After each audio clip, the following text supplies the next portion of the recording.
This is a Frank podcast.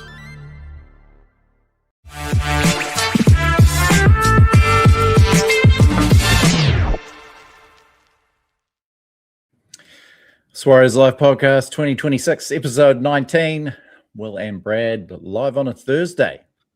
Bit of an odd one during bye week. But yeah, bit of bonus content for everyone. Here there's a bit of news about. I've been digging around. I can't quite find what everyone's banging on about, but apparently there is some big... Yeah, someone was trying to message me about something, but I've just been too busy to sort of catch up on it. But I don't know, if someone could jump in the comments and let us know what's happened in the last 24 hours. We are oblivious at this end. Yeah, what's all the hubbub? Brought to you by Kingz Container Crew, of course, our favourite container crew outfit and yours. Head to kingscontainercrew.com for all your container packing and unpacking solutions, de-vanning specialists, and all of that. Hit the Work With Us tab to get a gig with those guys. And also, Brad, PlaceMakers, experts in the trade. Since 1981, best trade range in the country. And great supporters of the podcast. We'll have a Warriors PlaceMakers legend for you a bit later. It was actually requested in the comments last week. So, stay tuned for that. And we've got some more No Ugly to give away, Brad. So, salty moment. You've picked a salty moment, have you? I have. It's a bit more lighthearted this week. Not the end of the world, this one.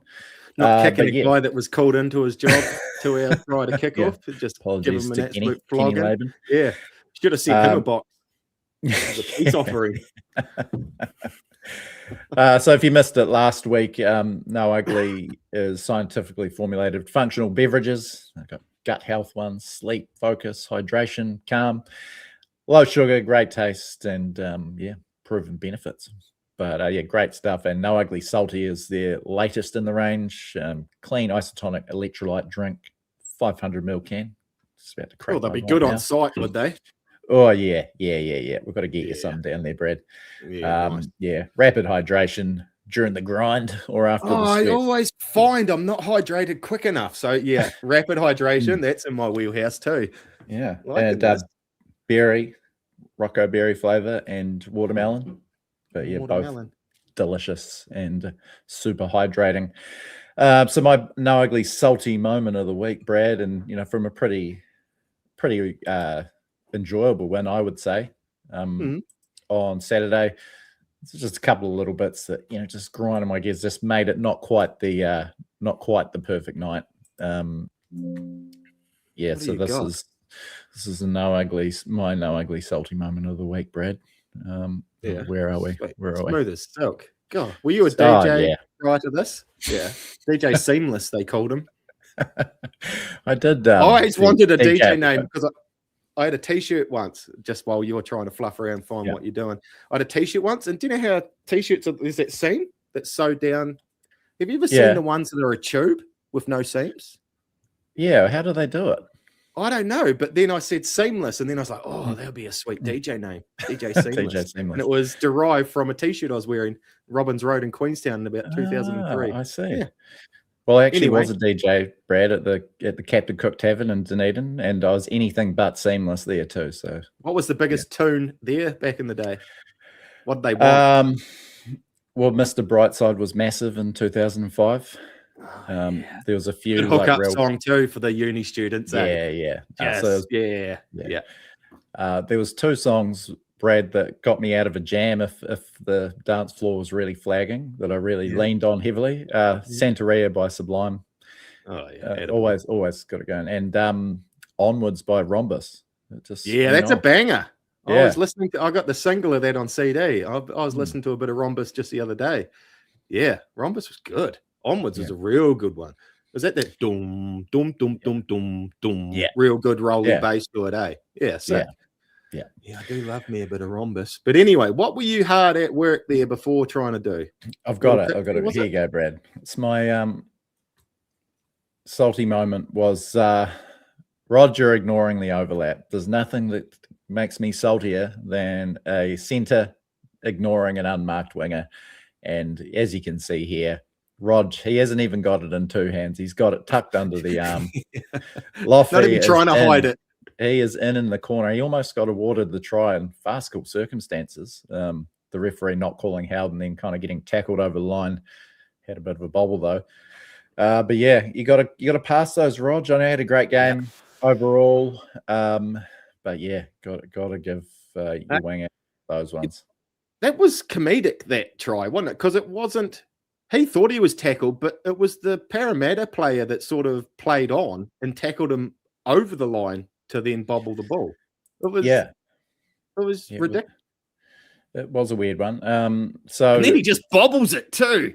Yeah, I know. Comedy of errors. Yeah. Now, I had to pull my boy aside at rugby the other day about stepping away from his unmarked man outside. And he just told me to shut up, Dad. Just shut up. I know. Shouldn't leave me alone was the response I got. So I don't know if Roger would do the same to Webby. Bit of a Shane and Kyle Flanagan scenario unfolding down there in tennis. Green Island doesn't work out, or we might go down to bloody Pirates or something. Brad, last week's the inaugural No Ugly Salty listener winner got a whole case of the stuff. And you might be able to read that, but it was I like this one. Is a former member of New Zealand Army. The drill movements from the soldiers out on the field for the ceremony on Anzac Day was shocking, he said. They're all over the show. You can see this on our social media, but yeah, all them out of time, having to realize that they cocked up and catch up. It's probably invisible to most, as it was. I didn't notice the thing, but any ex-serving members in the crowd, it was a huge balls up. So anyway, and old Matt said he loves the show, and and he got some of those delicious sounding No Ugly drinks that he was after. So I hope you're sucking them down, Matt. Getting all hydrated, and that could be you this week. Because this is whinge corner almost, isn't it? This is where the whinging's allowed. Give us a whinge, a bit of a salty, miserable cry. That's what it's about, isn't it? Yeah, salty moment. Yeah, and we need DM us or drop in a comment or something. But if you want to keep it, always secret. Helps when he says he loves the show too, isn't it? As opposed to those other ones saying what quite often we get those lines and comments maybe about that, but then at the end, I hate your show's guts. I wish you weren't. Yeah. So that helps saying he does actually love our show. It's going to get you closer to those box of booze. Flattery will get you everywhere. With this, but send in your salty moment of the week. Doesn't have to be the Warriors game. It can be the world's your oyster. Surprise me. More creative, the better. And you could have a case of No Ugly sent out to you this week. Even if you had a bad week at work, tell us someone. Who you salty moment of your life. I mean, let's not restrict us. We don't restrict ourselves to just Warriors talk. God knows that. So why should we make you guys? Go on a tangent with it, people. Yeah, 100%. I've managed to track down this news that everyone's talking about, Brad. What is it? Roger's shoulder injury. I did. Yeah. So that's ringing a bell. How long? So how bad is this? What do they call it? An AC injury? AC, right? Yeah. NRL physio saying 2 to 4 weeks. So not too bad, especially with these buys. He might just miss this little chunk in between the two buys we got. 2 to 4 weeks. But it didn't. Did it? How? What minute of the game did he go off in that game? No. He scored a try with 4 minutes to go. So So it can't be that. I don't know. Can't have been from passing right to left out to Camperera for tries. I wonder if he'd done it at home on Monday. Was he putting in some new windows, some double glazing, bit of retrofitting?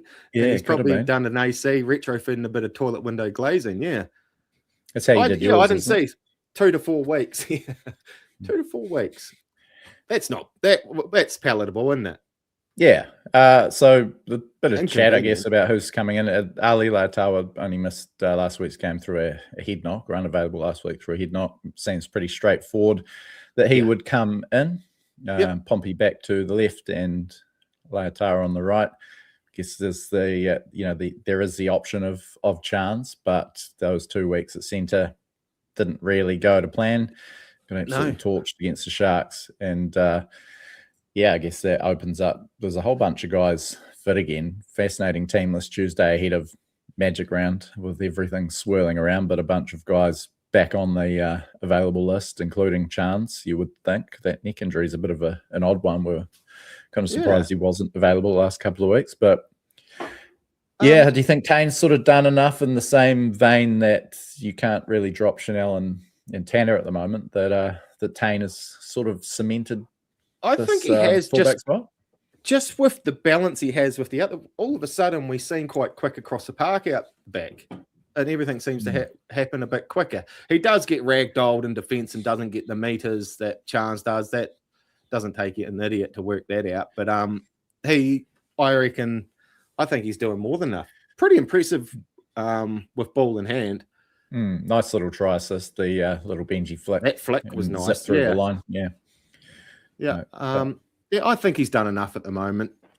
I just think with him there, the balance is nice with the team. I don't think he's just different to Chance. Not that he's better than Chance at the moment. Yeah, and to see that one unfold as the season goes on. I thought Pompey played good in the weekend. Yeah, he was solid. There was a bit of purpose to his run. Sometimes he looks a little lazy carting the ball up, but in the weekend he seemed to have a little bit more purpose about his runs, which is nice to see, and softens the blow with Roger. Yeah, when he gets stuck in, he's a big unit, and he can bend the line. So big boys. It just has always seemed a bit of he's just seemed a bit laconic, old Pompey.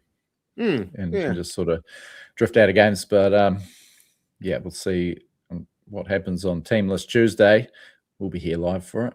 And of course, Brad, we're being facetious. The Luke Metcalf apparently reports, and let's just preface this entire chat by saying this is all on the assumption that it's reasonably accurate.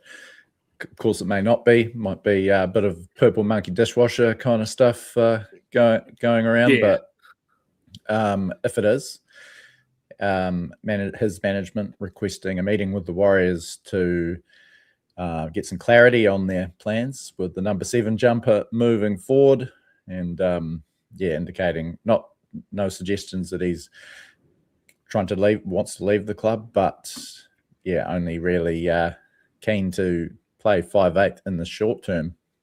And obviously all the wording of that can be construed a number of different ways and could sound quite inflammatory. So there's a lot of nuance that we're missing in detail and all of that. But I'd be surprised if this was a media invention. I really don't think that happens as much as some people like to think it does. There's enough going on without having to pull stories out of thin air, and I think it's come from somewhere. Yeah, it doesn't surprise me that he wants some clarity, because he'll see closer than anyone how good those two boys are going in front of him. So it doesn't surprise me to have, which was the first up halfback last year, all of a sudden the general public's even trying to work out who the halves are. So that's got to get back to him. So the whole situation doesn't surprise me. The one thing,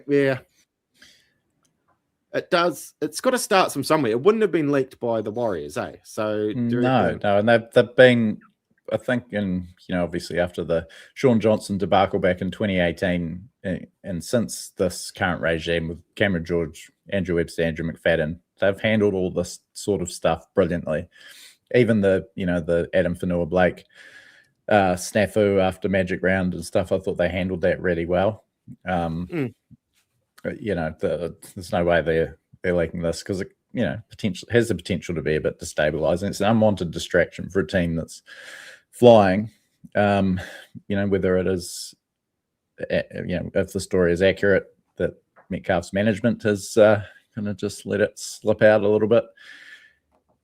The only thing that niggles me is it's the only sort of, and it's not the first time comments surrounding him or his management anyway come out. Like this team, what they've built there the last couple of years seem to be team first attitude. And then when a line like that comes out into a popular, it's a popular talking space, the Warriors halves area at the moment, to say, I want to play this, or taking my ball and going.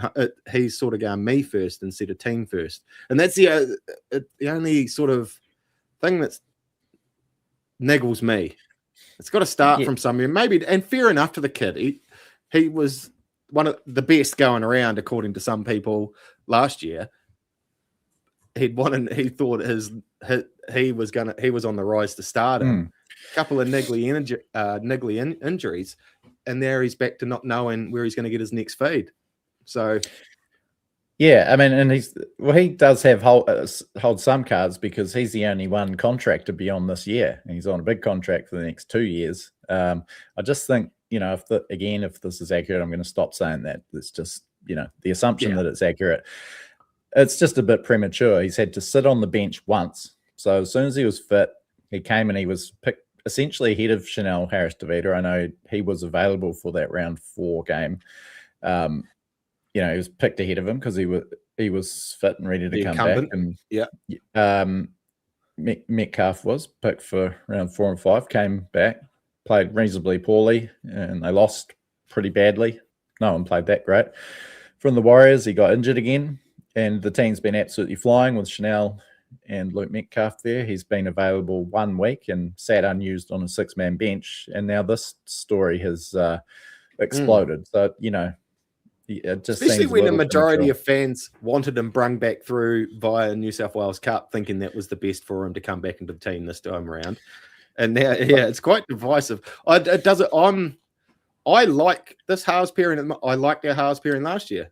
They were sweet. But at the same time, I like what's happening there this year as well. So if there's an odd man out, it's just unfortunate for me that it seems to be Metcalf. And they signed him on quite a good deal too, didn't they? So if he does decide to go, we've got money in the pocket with the knowledge that we've got 2 halves that can do it and an absolute gaggle of juniors coming through that it's hard to pick which one of them of the 4 has got to be pretty sharp, don't they? So I think it's fine. Yeah, it's just poor timing what's happened with Metcalf and injuries and form, and it's a bit of a shame.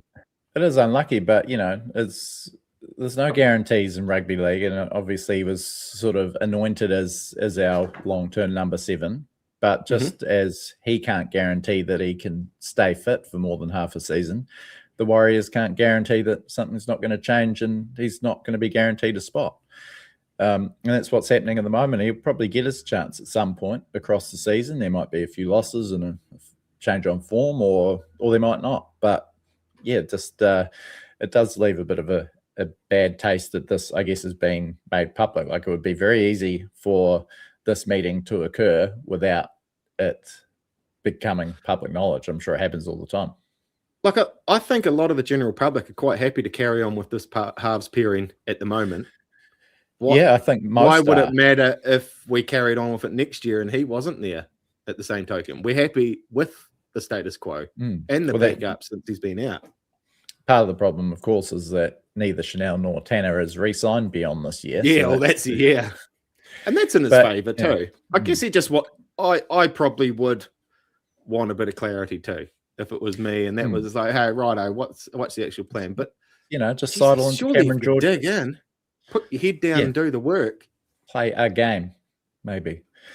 Just have a yarn to Webster or Cappy or Cameron George. It doesn't. I think the thing that is most baffling to me is that it's come out into the public space. Yeah, I want to start a rumor. I might start a rumor surrounding this actually, and we'll clip this and put it on, but we won't say it's so clip this. But I've heard he's going back to the Sharks, and we get Will Kennedy mid-season. That's just what. Jeez. Premiership, here we come. Yeah, I start, just those daydreams. If shit goes down, like, what can we do? If a kid's not happy, he's going to go. But, I just think it's if this is the case, and I certainly wouldn't begrudge Luke Metcalf taking an opportunity somewhere else if it's available, which probably would be with new teams coming in. But it's just very premature. Like, he's only been available for 1 week to play again. You tried to source work out with management, didn't you? Anyone? There's a point there from Jacko here, but this is obviously a big story. if it wasn't accurate, then you'd maybe think that he does come out and dismiss it. But yeah, well, he was pretty sharp to come out when the rumors. Remember, end of last season when November 1 hit, and were like, "Oh shit, he's looking at the market," and then all of a sudden he come out and signed. So who knows? But yeah, I guess long term, I mean, given the dearth of quality halves in the NRL and the number of clubs crying out for some, and 2 new teams coming in, it's not really feasible for the Warriors to be hanging on to 3 pretty decent halves. It's just, exactly. Yeah, and you're exactly right. It's like Penrith when they slowly started getting ravaged in that. It's going to happen to us if we start being top contenders year in, year out. We will get too many people there to hold on to. He's just an extra seat. We haven't got enough seats. This Uber's full. Sorry, bro. Yeah. 100%. And it's just the way it's worked out. If he came back and he'd absolutely brained it when he came in at 6, and then would be in the same situation, thinking, well, it's fair enough that Chanel is looking elsewhere for his. Yeah, exactly. Well, in the rumors last week where he was in talks with the Cowboys, wasn't it? Yep. Petrie just hit it there. It was leaked to the media, and it comes from somewhere, and it's got to be from the management side of things, as opposed to the Warriors wouldn't leak that. Why would they leak it? No motivation for them whatsoever. Could be quite destabilizing. Tally has jumped in there, but yeah. So and the other point of it, I guess, that little add-on that he's only happy to play 5'8" in the short term. Like, who says he's even got a claim to that, for one thing? But also, like that kind of blows up Fonz's preference that our higher ceiling is Metcalf at 6 and Boyd at 7. Like, it just seems like he would rather leave the club than even play 6 with Tanner Boyd. Be stuck at 6, the poor bugger. I wouldn't mind being stuck at 6 for the Warriors, eh? Yeah. I'd do it for a year. Well, Chanel looks like he's having a good time. None of these boys if they all want to do it short term, I reckon I'll jump in for a year or 2. They could sign me up. I'd happily play at that horrible position as 6. That would suck. It gives them more radar. I don't know, fullback. I still would love to see him at full if he could stay fit. That's the other thing in this. He has been historically injury riddled, hadn't he? Yeah. Like, it's not just when he's been at the Warriors, wasn't he? Didn't he come here with an injury from the Sharks? Yeah, he wasn't fit until halfway through the year. Yeah. So it's And I may as well touch on that now, and I think I've probably said it a million times on the podcast, but he's 27 years old and he's managed to play 43 NRL games. He's played 36 NRL games in 3.5 seasons here. He's only played 72 games as an adult man in senior competitions in 9 seasons. 72 games for New South Wales Cup and NRL. It's like you could knock up that just filling in your mate's touch team, eh? Over that many years. I reckon I've probably done 72 just filling in for a dude that didn't turn up Thursday. 20. Where was I going to go there? I've lost my train of thought there. What did you say? 27? 27 years old, 43 NRL games, 36 for us in 3.5 seasons. He hadn't played halfback in first grade until the start of last year. Now, he exceeded my expectations in the end. I was very skeptical about him being able to be an adequate number 7. I thought he was much more than that, and he had some wonderful, wonderful highlights. I'd like to put a permanent embargo on the quote, he was leading the Dally M's before he got injured, because... I love how the Daily M's, everyone says that they're a crock of shit and they're idiots, they don't know what they're talking about, until one of our fan favourites are at the top. And they're like, Daily M, no, bloody Daily M. Fucking set a clock off it. Perfect. It's when it suits them. That I did have to go back today, Brad, and look at the player ratings, because I was sure that I was salty last year about some of the cheap points he was getting. And so I compared it to, and obviously the Kingz Container Crew player ratings, Kingz, good boys. not an exact science. It's the opinion of one person, of course, but I try and be as impartial as I can. He got 6 points for the first game back after Vegas, and he got a 6 out of 10 rating, the Kingz Container Crew player ratings. That was like bottom half of the team. He got another 6 points for a 7 out of 10 game. And he got 5 points for a 6.5 game. He actually only got scores of 8 or more 3 times last season. I do really think that his form, as much as he had some brilliant games and brilliant moments, overall, that like saved an otherwise quiet game. Yeah, I mean he was getting there, but he was by no means anywhere near the finished article. He actually had a couple of ordinary games before he got injured. I heard someone actually say in regards to all this sort of stuff, he was the best player in the game before he got injured. No, he fucking wasn't. He was miles off it.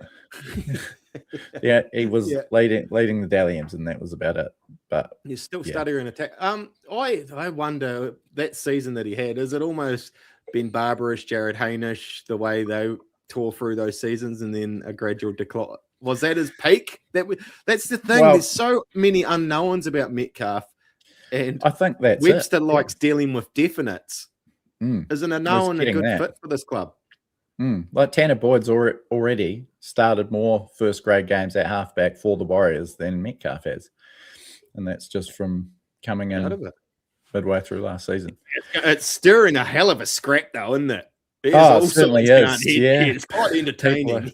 Yeah, it is. There's from the we know off air our actual personal opinions. We could, but it's funny. Don't begrudge.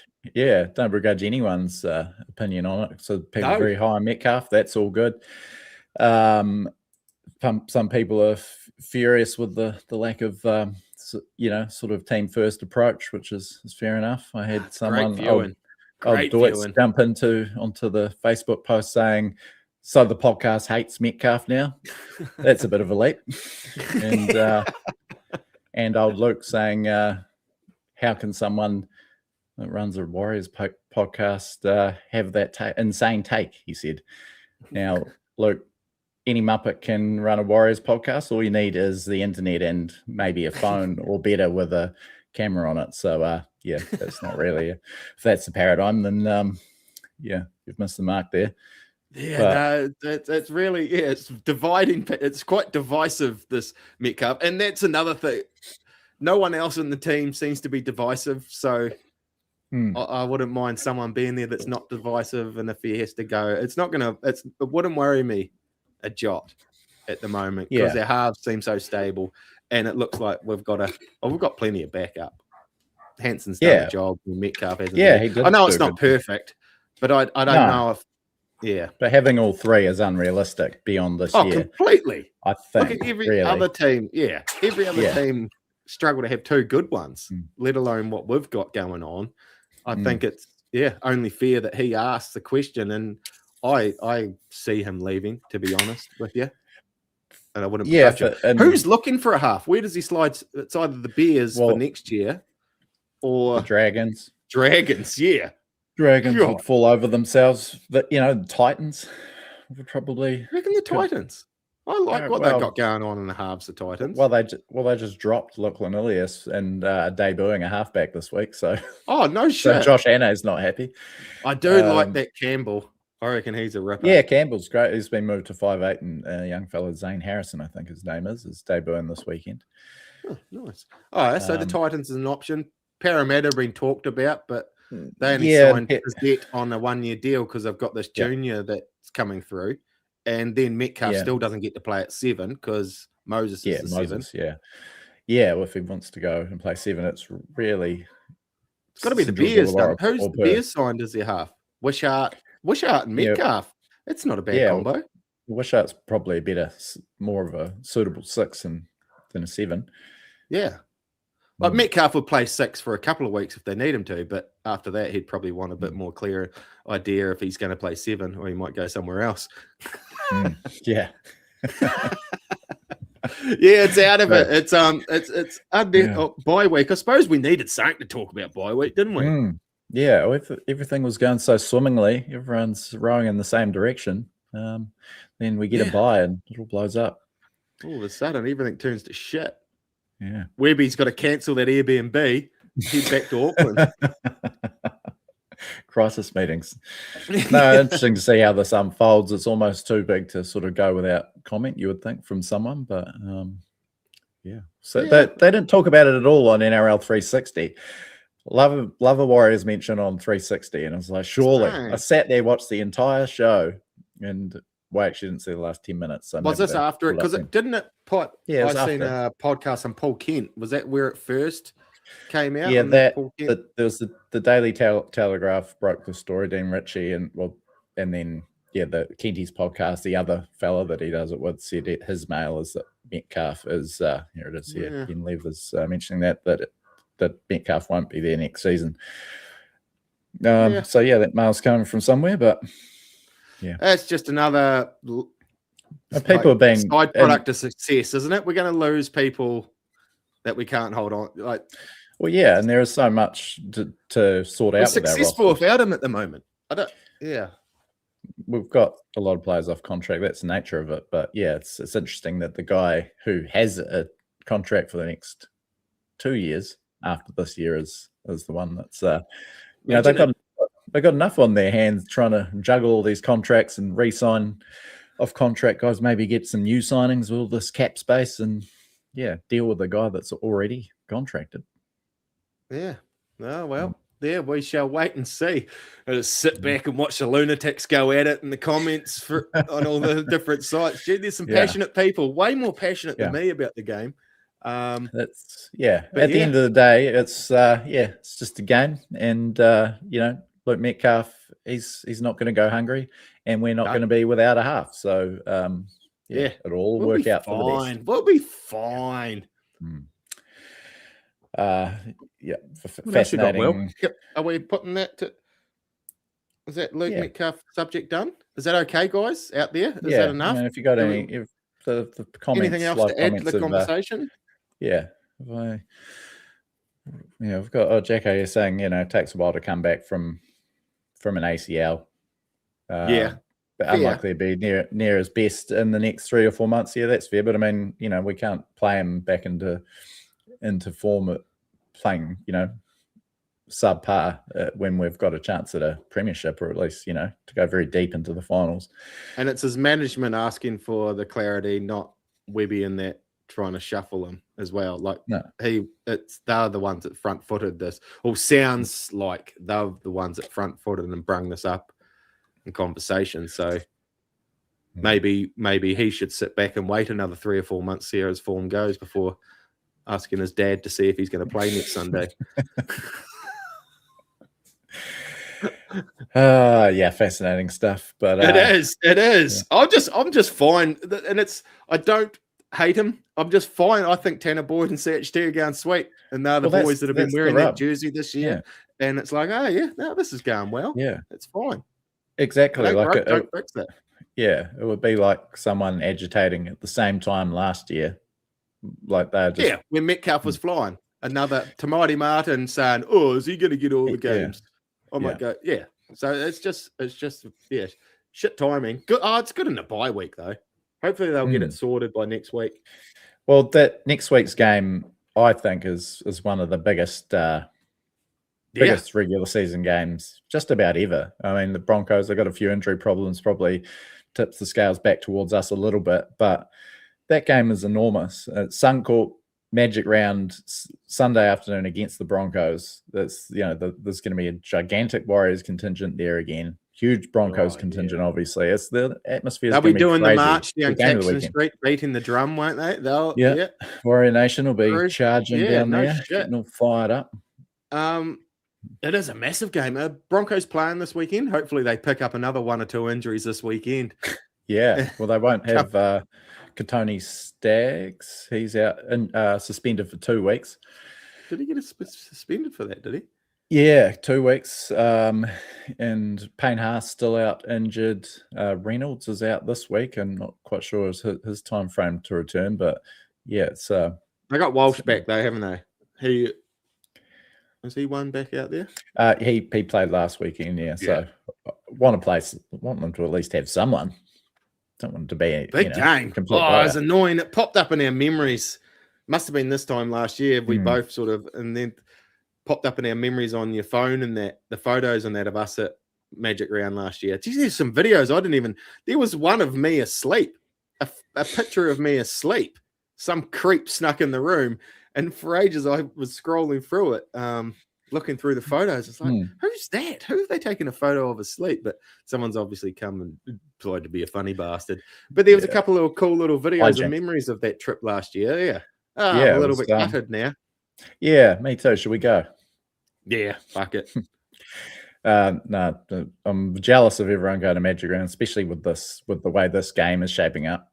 I mean, I could go along to the Sunday and lap that up, but be parked up here. It's an exciting one, and everyone that's going, fucking go hard. What do you reckon happens next team naming then? Jeez, honestly, I think it's a hot topic. That half situation there. Yeah, well, I mean, there's no way that he changes it. I don't think. I don't think he does. The way that they're going, they were, but Boyd and CHT were very, very good again against the Eels. I don't see that changing. Certainly not because of this news. The fullback battle, obviously. Barnett, I think, is fit too. So I'm trying to cram. No shit. Smith. There's some bloody good players missing out. And there is. It's going to start getting that way, isn't it? Just give some guys some good footy in New South Wales Cup, I reckon. Yeah. See any way forward. But you need them playing seeing footy. Healy getting a few more minutes in the weekend just to remember how good he was? I forgot how solid his shoulder was in defence. Yeah, he put a good job. Yeah, probably a little bit not quite as crisp from dummy half, the option taking and all of that, but some good runs. Yeah, do you reckon Egan was injured going into that game? Like that hooker, remember the first couple of sets, their hooker that ended up going off injured for the game, he was putting some pressure on our kickers, and it almost looked slow from Egan at dummy half delivering the ball to our kicker. Yeah, I really didn't notice that. But he took an very early shot, like it was the first few minutes. He reeled out of something, but he stayed on, and it was an HIA in the end. But I wonder if he had an issue with his arm. It was strapped up like a demon. He looks like a lacrosse player. But it was strapped up. It just didn't seem the straight pick up off the ground and dish. It was like he was picking it up and having a wind up to get it to the kicker. I could be wrong. I've been wrong twice, I think. Just the once this year. So it might be the second time I'm wrong this year. Yeah. So that's pretty good strike rate there. Yeah. Shot cutters. Would Spencer Leniu come home if the Warriors met with his management? He heard this doing the rounds. Did you see why are we even involved in this conversation? Yeah, I mean, Leniu's on the nose of the Roosters. I can see why they want to get his minutes. He only played 14 minutes against the Broncos. He's barely been playing more than 20 in the last month. Origin play, but it's a little bit similar to our situation here. The Roosters have got Nafahu White, who has stepped up as their number one prop, really. Lindsay Collins is there still. So you got two top tier front rowers, and he's just a bit sort of surplus. I mean, the way they're using him is unusual, but still, do you not find it? Geez, I thought I was having a stroke there, and one of my eyes looked like it was shutting a bit more. What's going on there, Will? Yeah, okay, mate. But anyway, give Trace a call. I can smell burnt toast. But it's just a strange one that we're thrust into this conversation with the Tigers as the two people talking. I guess because we've lost Metcalf, and there has been a fair bit of chat that we would look not to. Metcalf. Hey, whoa. We haven't. Barnett to the Broncos. We don't. Apologies, Barnett to the Broncos. So obviously, there's probably room for a front row recruit, but Leniu to me is not it. No. He doesn't really fit the sort of no dickheads policy. I wouldn't be racing to No. sign him, and he's certainly not going to be a starter here. No. I wouldn't have thought. I mean, I think we've got our wrecking ball with Dimitrik. I'd far rather invest the time into him. Leniu seems to be a bit not a bad point there from Jay Rich. Not saying we need him, but Webby would bring out the best of him again. Potentially. Actually, and they obviously have that relationship from Penrith, so it's not actually a bad shout thinking about that. So But there again, might be a little bit of truth. He was a lunatic at Penrith. Like, he's unhinged. Game breaker, Is he a but I don't know if Kiwi? he. No, I think he's Sydney born. He's where is he? I just don't quite really think he's what so it's we're not as if he's looking coming for. home. And he'd be, he's on. Oh no, he's Auckland born. Yeah. Is he? Huge. Yeah, Samoan international, but he's on big money now. I think they had to really break the bank to get him to the Roosters. So not sure what that means. I think I'd be wanting to get a deal on him if we bring him here. Yeah, I don't think he's a swap almost for what Murata Niakore's wage. What we're because he's on 900, isn't he? Murata, is he? He's on a decent jump. 7 or 8 something. Yeah. Yeah, I don't want to do that again with Leniu. No, he's almost a guy that a lot of guys you'd rather have them here than not. See what happens. But it's almost one that I wouldn't want to see come. To be honest. No, I wouldn't. Yeah, I don't know how I'd feel about it if he ever got signed up. Tigers can have him. Yeah, fit him well there. McGrath is, what do we think of PNG having tax-free status? Yeah, it's obviously a bit of an advantage, a big talking point. If they're going to take over as the most hated team in the competition. But you're going to get all these dudes living in a gated community for 6 months, making absolute bank, and then because they're not going to stay living. They're not going to live in Papua New Guinea, are they? Well, I don't know. It depends where they do their preseason. Like you only get about 6 weeks off between the end of the season and by the time you start preseason. So it doesn't sit well for me, this whole thing, and it's not even about league. This whole setup putting them in there, I don't think it's actually about a political movement. Australia trying to get. So what do you think about them? Are you gonna? What are your thoughts on PNG Chiefs? I mean, I've been a little bit lukewarm on the whole thing, but since it's happening, I'd like it to be a success. You don't want to see, a dud team in the comp or a team running last. So I'd prefer to see them. I think they're going to be running last.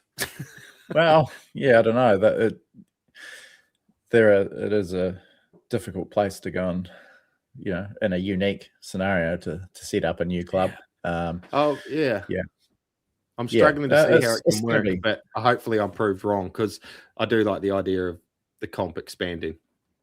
Yeah, and obviously expanding to the 20th team, and a lot of us hoping that it'll be a second team here seems to make a lot of sense. I did see on I think it was one of the John's Boys podcasts that the PNG tax-free thing does not apply to New Zealanders. If New Zealanders your primary residence for tax purposes, you don't. Is it strictly an Australian, Papua New Guinean? Like it might because of free trade deal. Well, they have a very close relationship. Obviously, New Zealand doesn't with them. So it might be that kind of thing. It's not like so that might. So you don't see there'll be many Kiwis. Or I guess warrior Kiwis. Yeah, because more to the plenty point. Plenty of Kiwis. I lived in Aussie and was a Australian for tax purposes for however long I was there. But so any Kiwi that went from there, or maybe you could get around it by saying you're an Australian tax resident. I don't know.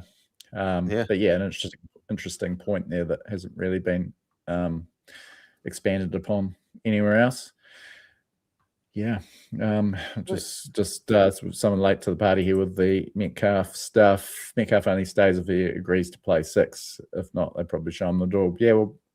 Just seems if that was the case, the demand that he would only play 6 temporarily seems. Yeah, and that's it. It's the wording of the release that gets people up in arms a little bit. So who knows what the truth quite as there. We'll go back to we'll go back again just to the Metcalf thing. There is just something, I guess, about the way he's I'm going to say this delicately, but carried some of his points. Yeah, carried himself and put some of his points across. I guess that in a way you'd like to see it how he wanted to be the main man, wanted to play 7. There was parts of it that rubbed me up. Yeah, but parts of it sort of rubbed me up the wrong way. Like it was, I want to be the main man. Like even Sean Johnson in 2023, and Metcalf's never getting to that level. I'm say that now. No. But that you didn't feel like it was it was far less Johnson's team, even though he's playing the best he'd ever played. It was less Johnson's team then than it was when he was, the main man for 8 years. Just didn't like this sort of, this sort of I'm the guy kind of thing. And then after that bad game in Vegas, came back, scored a garbage time runaway try, just backing up, and then did the try celebration with his hand to the air and shushing the crowd, and it was clearly a swipe at fans that had criticised his performance in Vegas. And that really rubbed me up the wrong way. I was like, mate, you had a shocker in Vegas, you came back and played okay in round 2. Why are you sort of winding up the fans? Yeah. And that it's just that. And that, I might be wrong, but he's a divisive character, Metcalf, and that's why it doesn't worry me. If I don't want to sit, especially doing a podcast about the Warriors, we don't want to sit 22 rounds talking about what Metcalf exactly every week, do we? So that's why it doesn't worry me. Yeah. Worry me if he hit the tracks. Yeah, me too. But that's more of a personal preference of wanting CHT and team at all costs. I actually quite I love that combination. I love the CHT Metcalf combination. And if there was a sequence of events that resulted in those two playing together and playing well together, I'd be all for it. Either one of those two halves, wouldn't it be like someone could get an injury next game, Metcalf's in there playing, and then he could just go straight back to where he was. Like it's just piss poor timing, everything that's happened to him with his form, and then a serious injury, and then it's going to take a few months to come back with injury. And now Tanner Boyd's absolutely killing it. It's just piss poor timing for the poor kid, almost like his career at the Sharks. It was piss poor timing, his injuries there. We signed him injured. He couldn't play till late in the first season. That is the thing that I broke, come back to. Perished produce. Hey, don't have that banana sitting in that little cheap bin, and when you walk in a supermarket, that's what he come at. He come at a cheap rate, and he's still getting injured. The thing that that really has me on the fence though is he's a big Seinfeld fan. He's only 27. He's only 27, and he likes Seinfeld. So he's as far as he's 27, only played 43 NRL games, but he's 27 and he likes Seinfeld, so he's ahead of the curve from that. Yeah, so I'm torn. I'm torn. Mike Minogue just gets it, doesn't he? That is tough. We'll just let it play out. We'll try and separate the fighting in the middle somewhere. Extending search. Yeah, good on you, Brad Inger. Yeah, I think so too. Right, getting closer to the end of this little show. So we've got a bloody PlaceMakers legend coming up, do we? Yeah, we do, mate. Just bear with me while I no worries. Keep this one up. But yes, we certainly do, and it's a request from who requested that? Can you remember who requested it? I can't remember. If you're in the chat here, remind me that you requested it. But here is your PlaceMakers Warriors Legend of the Week, number 63, Cliff Beverley. Cliff Beverley, right? Run us through him, Will, because I bet you half these kids don't even know this guy existed as a Warrior. Yeah, well, he will be a long time before a lot of fans, and he wasn't exactly a superstar. But yeah, Cliff Beverley came through, he debuted at 21. He was just a Glenora junior.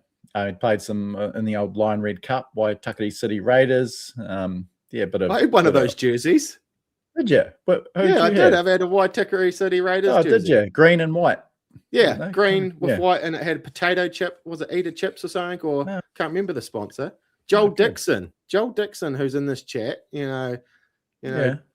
Joel Dick. Good. His mum come across heaps and he started selling them at school. Oh, yeah. And I got a Waitakere shit. City Raiders. Yeah. Yeah. I think a friend of the show, Dave Carter, Point of Difference Rugby League, I think he's might have scooped up a bunch of those old jerseys, playing top dog. Has he? Yeah. Oh, Davey, get in touch. What you got? So the Warriors, cash strapped, Mark Graham taking over as coach, Graham Lowe and Tainui buying the club. They had to rely on some, I guess, grassroots recruits, and he debuted at fullback with Matthew Ridge missing in a big win over Manly in round 3 of 1999, and switched between 5'8" and fullback for a bit. Then he was a bench player for the rest of the season. Just a handy, versatile playmaker type. Nothing spectacular, but held his own. And just a good footy player, wasn't he? I guess good squad man, good team man. Yeah, and, probably wasn't going to go much further than that talent. But yeah, I think he was even knocking on the door. What was his stats? How many games? Well, just quickly, this try that he is scoring here was a match winner in an upset of the Roosters in 2000 at Mount Smart. Is that Tony Archer in the background? I can probably tell you that actually. Jeez, he looked like he should be on some registers, old Tony Archer.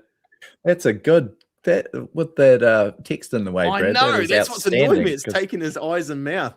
But it is Tony Archer. I can confirm that he was a referee that day. Yeah, nice. 2001, he was sort of in and out of the team a bit. Only played the 9 games that year, but had a run at 5'8" at the start of the year, and then I think with Motu Tony emerging, he sort of fell by the wayside and left the club at the end of the season. But he finished with 44 games, 8 tries for the Warriors over 3 seasons. More than that's not bad. Well, it's more games than Luke Metcalf's played in the NRL, that's for sure. And did he say, I'll stay if I only play 5'8"? Yeah. And sure enough. See you, Cliff. Fucking jog on, son. He went over and played for Barrow Raiders in the lower grades over in England there, and then a few seasons at Salford. But he played over 100 games in 4 seasons in England, so good on him. These are all second division. Was Salford still in the second tier then? Yeah. Oh, no, actually, he helped them into Super League. There he goes. Last season, 2005 and 2004. So he helped them win promotion to Super League. He played a couple of seasons of Super League there, mostly at 5'8". Scored 57 tries. Good on you, Cliff. Cliff's an interesting name to be rolling around with. He's about our age. He's 49. He's a couple of years older than us. But Cliff. It's got to be one of the last Cliffs. There can't have been too many named after him. Once he dies, I reckon that's that name extinct, surely. And, there's a real 80s sitcom name, Cliff Huxtable, Cliff Clavin from Cheers. Is he Cheers? Yeah, that's the one I think of automatically. Yeah. And Cliffy Lyons. Do you reckon there's old man? Lyons, no. Yeah, no, I wonder if do you reckon he would have been Cliffy Lyons in the backyard, growing up? Being called Cliff, because I was always Brad Izzard and Brad Fittler in the backyard, always. Yeah, you always. We've had a whole podcast dedicated to names and their commonality and got to fill up this airtime somehow, Brad.